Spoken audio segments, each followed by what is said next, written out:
Ah, tu n'es pas au courant? Ah, tu sais pas? Ah non, mais elle a un cancer, elle est arrêtée. Chaque jour en France, on estime que 1000 personnes apprennent qu'elles ont un cancer. Chaque jour. Parmi elles, 400 d'entre elles sont actives. Actuellement, 15% des effectifs des entreprises sont confrontés à la maladie grave. On estime en 2025 que 25% des effectifs des entreprises seront touchés par la maladie. Je suis engagée et avec cette intime conviction qu'une entreprise qui intègre dans sa stratégie les fragilités et la maladie est une entreprise plus forte. Je travaillais en 2013, bien sûr, j'étais à la tête de mon groupe, 250 salariés. J'ai appris brutalement finalement, mais comme toutes les femmes, l'annonce de ce cancer. J'ai continué à travailler à la fois par devoir, parce que chef d'entreprise d'une entreprise familiale, ça implique aussi beaucoup de devoirs, mais aussi très honnêtement, le travail, c'était finalement la seule chose dont je pouvais garder le contrôle.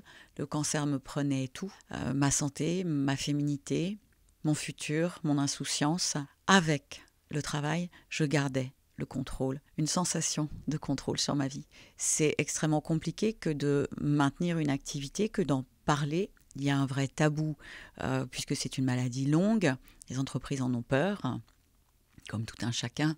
Finalement, on a un arrêt de travail long, le cancer c'est plusieurs mois, parfois plusieurs années de traitement. Et le rôle du chef d'entreprise, à mon sens, eh bien, c'est de contribuer à la levée de ces tabous pour assurer dès l'annonce une prise en charge du salarié, de son collaborateur. Quand il revient, bon nombre de salariés ne retrouvent pas leur poste, l'entreprise s'est réorganisée. La vocation de Cancer at Work, c'est de briser les tabous et d'aider finalement les chefs d'entreprise à gérer ces ressources humaines auxquelles ils sont attachés. Et ce sont les salariés qui créent finalement, avec l'aide et sous l'impulsion du chef d'entreprise et des managers, eh bien, l'environnement bienveillant qui va permettre de gérer la maladie, la longue maladie, le maintien dans l'emploi, pour finalement créer avec le cancer de la richesse humaine,